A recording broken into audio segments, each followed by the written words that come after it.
શ્રી ગણેશાય નમઃ. જય શ્રી કૃષ્ણ મિત્રો.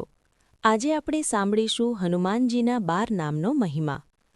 અષ્ટસિદ્ધિ નવનિધિના દાતા 11મા રુદ્ર અવતાર એવા હનુમાનજીનો વાર એટલે કે મંગળવાર.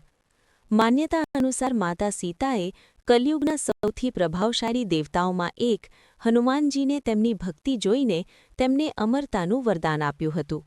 એટલે કથા ઉપરથી આપણે કહી શકીએ કે હનુમાનજી આજે પણ આ કલયુગમાં આ ધરતી ઉપર આપણી સાથે રહે છે. એવું પણ કહેવાય છે કે જ્યાં પણ ક્યાંય રામ નામ લેવાતું હોય, રામકથા હોય, રામધૂન હોય, ત્યારે હનુમાનજી ત્યાં જરૂર આવે છે અને એટલા માટે જ તેમને હાજરા હજૂર દેવતા પણ માનવામાં આવ્યા છે. તો હવે આપણે આ વિડીયોમાં વાત કરવાની છીએ હનુમાનજીના 12 નામ વિશે. આમ તો હનુમાનજીના અનેક નામો છે, પરંતુ તેમાંથી 12 નામ એવા છે કે જેને ખૂબ જ પ્રભાવશાળી અને ચમત્કારિક માનવામાં આવ્યા છે. તેથી આપણે બીજા કોઈ પણ નામનો પાઠ કરી શકીએ કે ન કરી શકીએ, પરંતુ માત્ર આ 12 નામનો પાઠ કરીએ છીએ તો પણ તેને ખૂબ જ શુભ માનવામાં આવ્યો છે.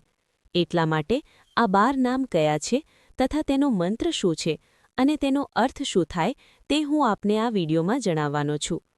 કહેવાય છે કે સવારે ઉઠ્યા પછી 11 વખત જો હનુમાનજીના 12 નામની સ્તુતિ કરવામાં આવે છે તો દીર્ઘાયુષ્યની પ્રાપ્તિ થાય છે. જો બપોરે 11 વખત શ્રી હનુમાનજીના 12 નામની આ સ્તુતિ કરવામાં આવે છે તો ધન સંપત્તિની પ્રાપ્તિ થાય છે. જો સાંજે 11 વખત હનુમાનજીના આ 12 નામ બોલવામાં આવે છે તો સર્વ કાર્ય સિદ્ધ થાય છે. અને રાત્રે સૂતા પહેલાં અથવા તો કોઈ પણ પ્રવાસ યાત્રાની શરૂઆત કરતા પહેલાં જે વ્યક્તિ 11 વખત હનુમાનજીના આ 12 નામનો પાઠ કરે છે તેને કોઈ પણ શત્રુથી ભય રહેતો નથી. એવો હનુમાનજીના આ 12 નામનો મહિમા છે. તો આવો હવે આપણે કરીએ હનુમાનજીના 12 નામનો પાઠ. તો તેમાં સૌથી પહેલું નામ છે હનુમાન. ઓમ શ્રી હનુમતે નમઃ. બીજું નામ છે અંજનીસુત. ઓમ અંજનીસુતાય નમઃ, એટલે કે અંજની દેવીના પુત્ર. ત્રીજું નામ છે વાયુપુત્ર. ઓમ વાયુપુત્રાય નમઃ, એટલે કે પવનદેવના પુત્ર. ચોથું નામ છે મહાબલ.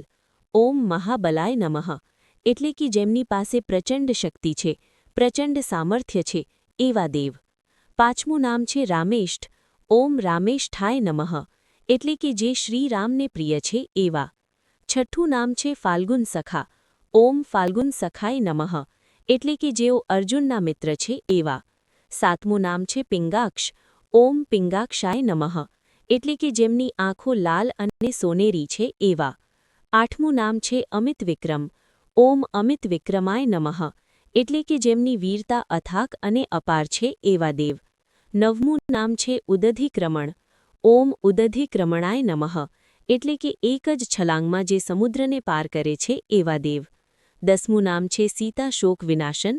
ઓમ સીતા શોક વિનાશનાય નમઃ, એટલે કે માતા સીતાનું દુઃખ દૂર કરનાર દેવ. 11મું નામ છે લક્ષ્મણ પ્રાણદાત્રે. ઓમ લક્ષ્મણ પ્રાણદાત્રે નમઃ, અર્થાત લક્ષ્મણના પ્રાણ પાછા લઈ આવનારા દેવ.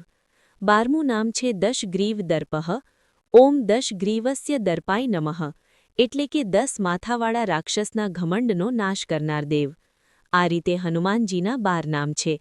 આ 12 નામનો જાપ કરવાથી હનુમાનજીની કૃપા મેળવી શકાય છે અને તેઓ આપણા ઉપર પ્રસન્ન પણ જરૂર થાય છે.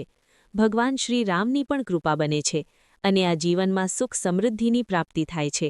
10 દિશાઓમાંથી હનુમાનજી આપણું રક્ષણ કરે છે અને કોઈ પણ સમસ્યાનો આ જીવનમાં નાશ થાય છે.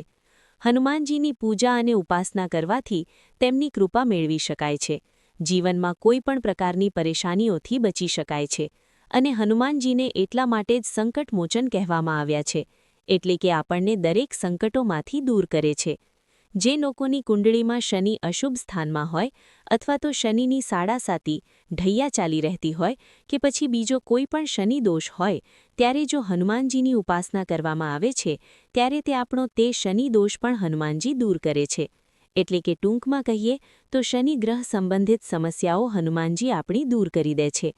અને એટલા માટે જ કોઈ પણ કાર્યમાં જ્યારે સંકટ આવતું હોય કે કોઈ બાધા નડતી હોય ત્યારે હનુમાનજીને યાદ કરીએ છીએ ત્યારે તે આપણું કાર્ય સરળતાથી પૂરું પડી જાય છે. અને તેઓ જેમને હંમેશા સ્મરણ કરતા હોય છે, જેમનું નામ લેતા હોય છે, એટલે કે ભગવાન શ્રી રામના ચરણોમાં આપણને પણ સ્થાન મળે છે. હનુમાનજીના 12 નામનો આવો મોટો મહિમા છે, તો આપણે હનુમાનજીના બીજા 108 નામ છે, સહસ્ત્ર નામ છે, તે ન કરી શકીએ તો માત્ર હનુમાનજીના 12 નામનો નિત્ય પાઠ કરીએ, જ્યારે પણ સમય મળે છે ત્યારે કરીએ તો પણ ચાલે, કે જેનો મહિમા શું છે તે મેં આપ સૌ લોકોને આ વિડીયોમાં જણાવી દીધો છે. આશા છે કે હનુમાનજીના 12 નામનો આ પાઠ આપ કરતા જ હશો, અને જો ન કરતા હોય તો આજથી જ શરૂ કરી દેજો. નિત્ય હનુમાનજીના 12 નામ બોલજો. 12 નામ બોલતા 30 સેકન્ડ પણ માંડ થશે. તો આ વિડીયોમાંથી કંઈક નવું જાણવા શીખવા મળ્યું હોય, વિડીયો પસંદ આવ્યો હોય તો લાઇક કરજો, અમારી ચેનલમાં નવા હોય તો સબસ્ક્રાઇબ કરજો, કે જેથી કરીને આવા જ અવનવા વિડીયો આપ સૌ લોકોને મળતા રહે. તો આ સાથે હવે મને રજા આપો. મળીશું ફરીથી એક નવા વિડીયોમાં. ત્યાં સુધી આપ સૌ લોકોને અમારી ચેનલના જય શ્રી કૃષ્ણ. ધન્યવાદ. મારી સાથે જોડાઈ રહેવા બદલ આપ સૌ લોકોનો ખૂબ ખૂબ આભાર.